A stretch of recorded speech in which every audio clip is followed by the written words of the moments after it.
मान लीजिए आप इंडिया के किसी रिमोट विलेज में हैं। वहां तो आप 4G सिग्नल भी मुश्किल से एक्सपेक्ट करेंगे। बट अगर मैं कहूं बस कुछ वक्त बाद हो सकता है कि आपको ऐसी जगहों पर भी हाई इंटरनेट स्पीड मिले। वेल, इलॉन मस्क का स्टारलिंक इंडिया में यही करना चाहता है, बट ये इतना ईजी नहीं होने वाला। हाय एवरीवन, मैं हूं गौरी। स्टारलिंक के रूरल इंडिया को कैप्चर करने के सपने के सामने खड़ा है एक unexpected challenger, not Airtel not Jio. और हमारी फर्स्ट स्टोरी उसी के बारे में है। दूसरी स्टोरी में 5 सालों तक टाटा ग्रुप का एक स्टार परफॉर्मर स्टॉक अब बुरी तरीके से स्ट्रगल कर रहा है, एक साल में 40% डाउन। कभी मल्टी बैगर रहे इस टाटा स्टॉक में क्या कुछ स्ट्रक्चरली रॉन्ग है, और is it just a phase? Third update में इस फेस्टिव सीजन का सबसे बड़ा ट्विस्ट, जीएसटी कट्स के बाद जहां पर कंजम्पशन हाई है और काफी सेक्टर्स तेजी से दिखा रहे हैं ग्रोथ, एक इंडस्ट्री ऐसी है जिसकी ग्रोथ एक्सपेक्टेशन से उलट बिल्कुल म्यूटेड है। But why? ये सब हम आज के वीडियो में देखेंगे, so let's get to it then.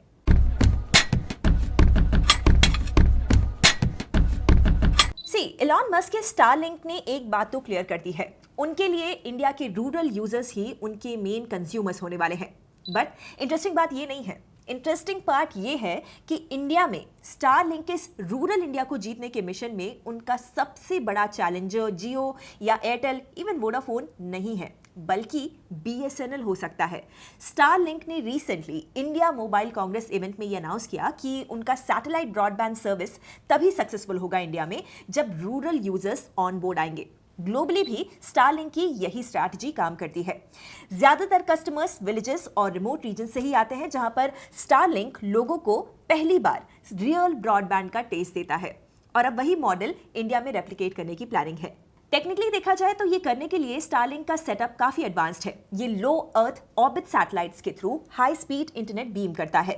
इस इंटरनेट की स्पीड 150 से 250 Mbps तक हो सकती है। बस एक कैच ये है कि इनका जो हार्डवेयर है वो लगभग 30,000 से 40,000 रुपए तक का आता है, और मंथली कॉस्ट 2,500 से 3,000 रुपए तक हो सकती है। तो क्लियरली ये मास मार्केट टेलीकॉम नहीं होने वाला, ये उन लोगों के लिए है जहां पर जियो या फिर एयरटेल का टावर ही नहीं पहुंचा है। अगर स्टारलिंक का मिशन रूरल इंडिया को कनेक्ट करना है तो यहां पे उनका मेजर कॉम्पिटिटर बीएसएनएल हो सकता है। बीएसएनएल कवरेज के हिसाब से इंडिया का सबसे बड़ा रूरल नेटवर्क प्रोवाइडर है। उनके 55% से भी ज्यादा टावर्स रूरल और रिमोट एरियाज में लगे हुए हैं, और अभी वो इंडिजिनियस टेक्नोलॉजी के साथ मोस्टली गांव और बॉर्डर एरियाज में 1 लाख नए 4G टावर्स डिप्लॉय कर रहे हैं।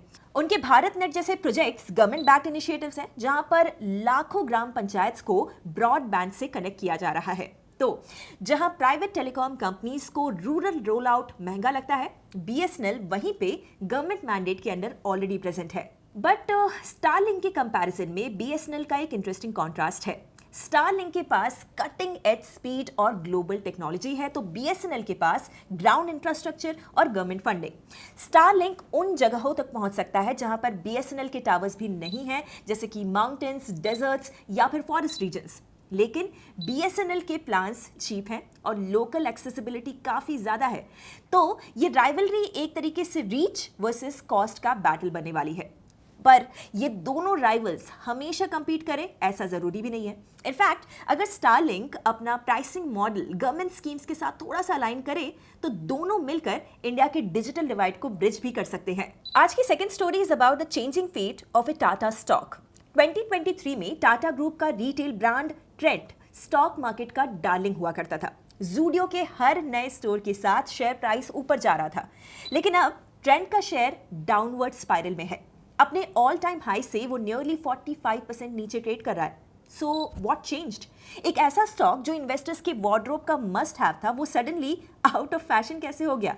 वेल, पहले तो ग्रोथ का टेम्पो स्लो पड़ गया है। ट्रेंड के पास 2 फ्लैगशिप ब्रांड्स हैं, वेस्ट साइड और ज़ूडियो।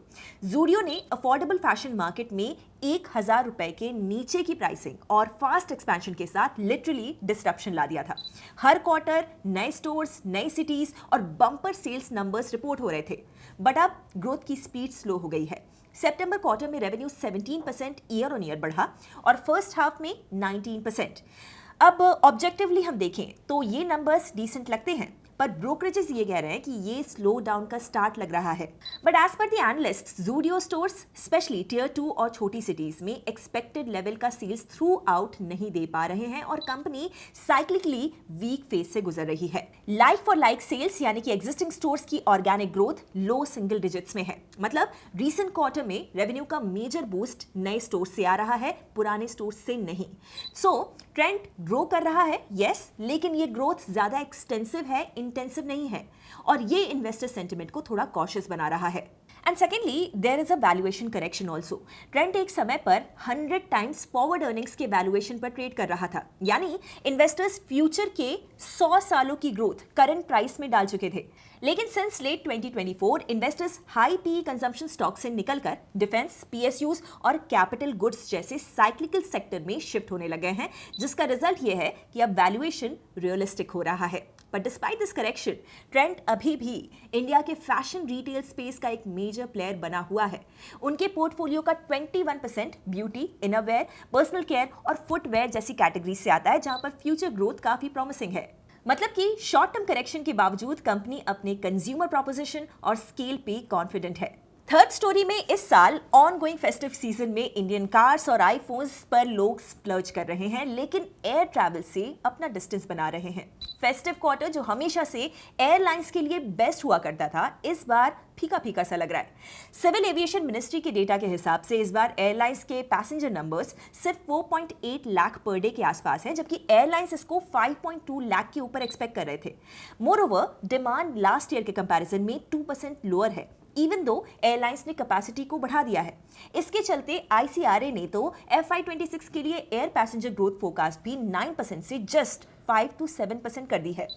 इसका एक इंटरेस्टिंग स्ट्रक्चरल रीजन है। देखिए, एयर ट्रैवल का एक बहुत बड़ा चंक आता है कॉर्पोरेट और टेक ट्रैवलर्स से। इन्फोसिस, टीसीएस, एक्सेंचर जैसी कंपनीज के staff business meetings, client visits के लिए एयर ट्रैवल करते थे, पर अब AI लेड एफिशिएंसी से हुए लेऑफ्स, वीजा रिस्ट्रिक्शंस और यूएस के हायरिंग फ्रीज ने इस कैटेगरी के लोगों को सेव मोड में डाल दिया है। ऊपर से इंडिया ने ऑनलाइन गेमिंग और फैंटेसी स्पोर्ट्स को भी बैन कर दिया है, जिसके चलते इस इंडस्ट्री में भी लेऑफ्स हुए हैं। इन सब का रिपल इफेक्ट डिस्क्रिशनरी स्पेंडिंग पे आया है, इंक्लूडिंग एयर ट्रैवल। एक और मेजर फैक्टर है वीजा रिस्ट्रिक्शंस। यूजुअली अक्टूबर से नवंबर में एनआरआईज भर भर के इंडिया आते हैं, लेकिन इस साल यूएस वीजा क्रैकडाउन ने उन्हें कॉशियस बना दिया है। As per the travel agents, US और कनाडा वीजाज लगभग 40% ईयर ऑन ईयर डाउन है। इवन दुबई ने भी अब मैंडेटरी होटल स्टे और रिटर्न टिकट रूल ला दिया है, मतलब कि one way job hunt trips अब बंद हो गई हैं। और यहाँ पर एक इंटरेस्टिंग ट्विस्ट ये है कि as per the travel agents, hotels तो सोल्ड आउट हैं पर फ्लाइट्स नहीं। इसका रीजन ये है कि इंडिगो जैसे एयरलाइंस ने कैपेसिटी को बढ़ा दिया है, तो सप्लाई ज्यादा है और डिमांड इतनी नहीं है। एक और रीजन इसका ये भी है कि इंडिया में लोगों का ट्रैवल पैटर्न भी काफी चेंज हो रहा है। As per the industry experts, people are probably using their new cars for road trips instead of flying. और ऑनेस्टली ये शायद सेंस भी बनाता है। सो शॉर्ट टर्म में एयरलाइंस के लिए ये फेस्टिव सीजन थोड़ा सा डिसअपॉइंटिंग रहने वाला है, but analysts believe that the demand will bounce back by early next year, जब वीजा सिचुएशन थोड़ी ईज आउट हो जाएगी और कंज्यूमर सेंटिमेंट स्टेबल होगा। That's it for today then. एक तरफ स्टारलिंक के लिए इंडिया मार्केट मैसिव है। इंडिया का 65 to 70% रूरल पॉपुलेशन के पास अभी भी इंटरनेट नहीं है, which makes the potential opportunity huge. लेकिन प्राइस, अफोर्डेबिलिटी और potential alignment with government initiatives Starlink का सक्सेस डिसाइड कर सकता है। दूसरी तरफ ट्रेंड का शेयर अभी एक फैशन करेक्शन फेज में है। ग्रोथ है पर स्लो, वैल्यूएशन हाई थे, अब नॉर्मलाइज हो रहे हैं। लेकिन रिटेल स्पेस में ट्रेंड जैसे स्ट्रक्चर्ड प्लेयर के लिए स्टोरी खत्म नहीं हुई है, ये बस एक वार्डरोब रिफ्रेश लगता है। Thirdly, car showrooms, Apple stores और इवन शॉपिंग कार्ट्स पूरी तरीके से फेस्टिव मोड में दिखाई दे रहे हैं, बट इंडियन स्काइज थोड़े से शांत है। तो आप बताइए, इस दिवाली हॉलीडेज आप फ्लाई कर रहे हो या फिर ड्राइव कर रहे हो या सिर्फ न्यू आईफोन से सेल्फीज ले रहे हो? और अगर आपको ऐसे डीप डाइव एक्सप्लेनर्स पसंद आते हैं तो subscribe Upstox. Investment in securities market are subject to market risks. Read all the related documents carefully before investing.